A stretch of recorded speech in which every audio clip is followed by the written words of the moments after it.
आप देख रहे हैं डी भारत न्यूज़। बात हम शेर के साथ शुरू करेंगे, फिर होंगे तीखे सवालों पर, चुनावी चर्चा पे बात। बहुत पाने की कोशिश में बहुत कुछ होने वाला है, बहुत पाने की कोशिश में बहुत कुछ होने वाला है, मुझे मालूम है अब शहर में क्या होने वाला है। हम मौजूद हैं आज मजलिस के एक ऐसे इकलौते नेता के पास डिस्ट्रिक्ट कन्नौज के, जिन्होंने मजलिस का नाम रोशन कर दिया। पूरे डिस्ट्रिक्ट में कोई नाम लेने वाला नहीं था, लेकिन आज इतनी अक्सरियत बढ़ चुकी है कि मजलिस का नाम अगर जाना जाता तो इशरत के नाम से जाना जाता है।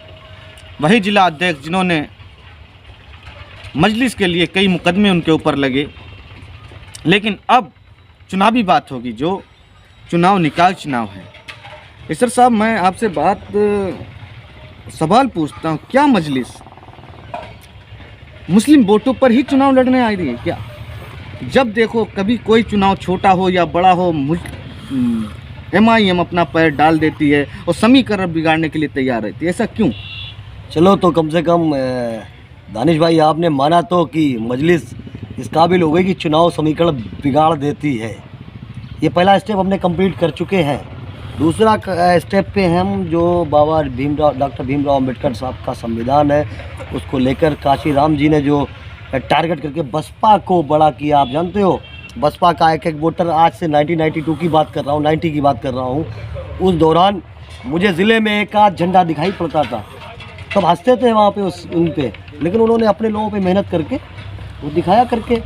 वैसे ही आपने बोला अभी कि समीकरण बिगाड़ने के काबिल है, तो अल्लाह का शुक्र है कि हम समीकरण बिगाड़ेंगे नहीं, अब बनाएंगे और हम जीत कर दिखाएंगे इंशाल्लाह। जैसे कि अब निकाय चुनाव में कोई वक्त नहीं बचा है, अब प्रचार जैसे मैंने सुना कि आपने भी दावेदारी ठोक रखी है, क्या सोचा है, क्या आपको नगर पालिका परिषद गुरसाईगंज में आप दावेदारी ठोकी? यहाँ पे कई दिग्गज नेता लोगों ने दावेदारी ठोक रखी, क्या आपके आ जाने से लोगों के अंदर, लोगों का विचार है कि इन्होंने तो खेल बिगाड़ने के लिए आ गए, ऐसा क्या है? दोस्त, आवाम बेहतर तरीके से जानती है पिछले 5 सालों से हर मसले पर कौन आ रहा है। और रही बात हमारे प्रत्याशी बनने पर सवाल उठ रहे हैं, तो उनसे पूछो जाके, उनको पहले ही पता है कि इशरत खान या मजलिस से कोई ना कोई प्रत्याशी आएगा, क्योंकि हमने हर मसले पर बेबाकी से आवाज़ रखी है। आप कोई मसला ले लो, NRC पे आए, हम आए थे बुलंदियत के साथ, बाबरी मस्जिद पे आए, हमने काला दिवस की शक्ल में मनाया था, आप मॉब लिंचिंग पे आए, हम आए आगे निकल के। सब बातें छोड़ो, जो दावे ठोकते हैं मुसलमानों के रहबर होने का, उनको याद दिलाओ कि अभी कुछ दिन पहले हुजूर की शान में गुस्ताखी होती है। वो हुजूर जिनके सदके तो फैल सारी कायनात है, भाई तो बहुत बड़ी बड़ी फाड़ते हैं। कोई दिखाई पड़ा आपको रोड पर? यही मजलिस रोड पर थी, क्योंकि इस राजनीति की लिहाज से नहीं, हमें कौम का दर्द, कौम के मसले, और मुझे फ़ख्र है कि मैं इस्लाम से बिलोंग करता हूँ और मैं हुजूर अकबर सल्लल्लाहु अलैहि वसल्लम का मानने वाला हूँ। और मेरी जान जब तक है, मेरे जान के अंदर मेरी जान हाजिर है उनके लिए, उनके सदके मेरी जान कुर्बान।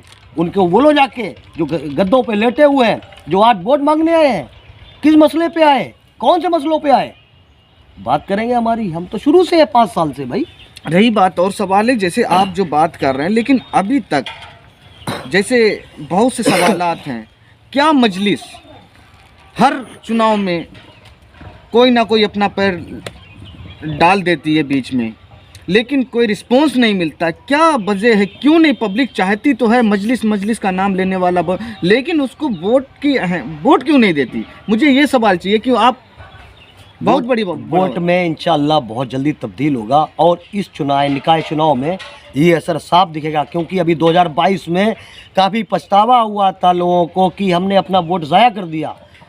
सबको पता है भारतीय जनता पार्टी को समाजवादी पार्टी जैसी पार्टी नहीं हरा सकती, और ये मुसलमानों का वोट लेकर उनको बहका नहीं सकते। 2022 में पोल खुल चुकी है, क्योंकि बूथ के लिहाज से उनका खुद का वोट भाजपाई हो चुका है। नरेंद्र मोदी जी की गोद में बैठ के चाय पी रहा है और मुसलमान झंडे उठा रहा है। वो पोल खुल चुकी है, और निकाय चुनाव में इंशाअल्लाह इसका बदला अवाम लेगी, क्योंकि उसके मसलों पर बेबाकी से अगर कोई भारत में बात कर रहा है तो मजलिस कर रही है, कन्नौज में अगर कोई बात कर रहा है मजलिस कर रही है।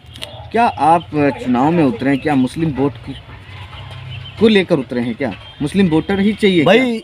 आपको सबसे पहले ये साफ अल्फाजों में बोल दूं, आज भारत के जो सबसे बड़ा ग्रंथ है वो संविधान है, जिसको डॉक्टर भीमराव अंबेडकर साहब ने लिखा था।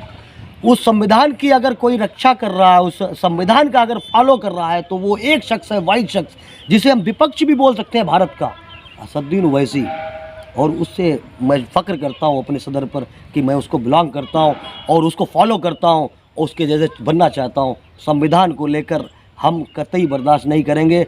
और आज रही बात, तो सबसे पहले शोषित, वंचित, अल्पसंख्यक मजलूमों की आवाज़ है, वो भी बेखौफ जो लीडर है। आपने देखा अभी पहले दिन जब उन्होंने संसद में अपना वो लिया था, शपथ ली थी, तो सबसे आज 137 से कमोबेश सांसद वहाँ पे बैठे होते हैं, लेकिन आज तक किसी ने जय भीम का उद्घोषण नहीं किया। मेरे सदर ने जय भीम का उद्घोषण किया, बताया उनको कि शोषित वंचितों, मैं तुम्हारी आवाज़ हूँ।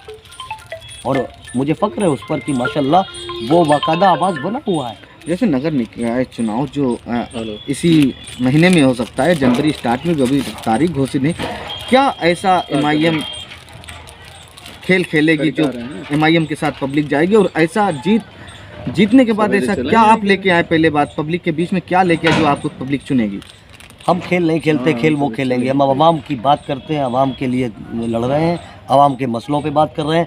अब आवाम की जो चीज़ें, सुविधाएं हैं, उन सुविधाओं पे काम करेंगे।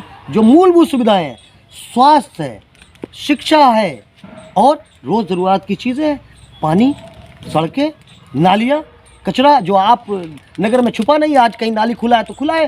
पाइप के लगाने के लिए नगर पालिका पास वक्त पैसे नहीं, क्या पैसे आते हैं उस टोटी तक के पैसे खा लेते हैं ये। अब बात करोगे आप विकास की? जैसे स्वास्थ्य की बात है, जो चौराहे पर एक प्राथमिक स्वास्थ्य केंद्र है, उसकी अगर बात करें तो मैंने देखा वो स्वास्थ्य केंद्र तो है, लेकिन मुझे शौचालय से ज़्यादा कुछ नहीं लगता। पार्किंग लॉट बना रखा है, उसको शौचालय बना रखा है, उसके ऊपर आवाज़ क्यों नहीं उठाई गई अभी तक? भाई अब ये बात कहेंगे तो बात बहुत दूर तक जाएगी दानिश भाई। भाई तो जाना चाहिए ना, जाएगी जब तो सुने, मैं उन रहबरों से, उन लीडरान से सवाल करना चाहता हूँ अवाम की तरफ से कि जब ये जगह गुरसाएगंज एक बहुत बड़ा हब हो गया है, जो शहर आप समझ रहे होंगे, उस जगह को तहसील बनने के लिए लाया गया तो लोगों ने बनने नहीं दी। वो लोग जिनको हमने रहबर माना, वो लोग जिनको हमने वोट दिया, उन लोगों ने उस जगह को तहसील नहीं बनने दिया। और तो और यहाँ पे बहुत बड़ा बिजली घर लगने वाला था, ऐसा बिजली घर जो 24 घंटे के लिए लाइट सप्लाई करता, और यहाँ पर 50 फैक्ट्री होती, जिस बिना पर यहाँ पर आवाम को काम मिलता। आज दिल्ली, बम्बई, गुजरात, गोवा, न जाने कहाँ कहाँ बेचारे पेट के खातिर लोग भटक रहे हैं। क्यों भटक रहे हैं? हमारे रहबरों की गलतियाँ हैं, और उस गलती का खामियाजा हमारे लोग भुगत रहे हैं। आज बम्बई में बैठा बेटा, उसकी माँ का इंतकाल हो जाता, उसके जनाजे में शामिल नहीं हो पाता, वजह हमारे रहबरों की है। उन्होंने कभी नज़र उठा के नहीं देखा। उनको तो बस चाहिए कि हमारी गुलामी हो और ये बेरोजगार रहे और अशिक्षित रहे। इल्म का माहौल ये बना के रख दिया है कि एक इल्म का इदारा ऐसा नहीं कि ये गरीब बच्चा, रिक्शे वाले का बच्चा, लेबर का बच्चा, बीड़ी वाले का बच्चा, कोई अपने बच्चे को इंग्लिश मीडियम पढ़ा नहीं सकता। दरवाजे की तरफ देखता है आ करके कि अल्लाह भगवान, मेरा बच्चा भी मैं पढ़ता है, इसमें IAS IPS डॉक्टर इंजीनियर बनता है, लेकिन नहीं, रहबरों ने किया है।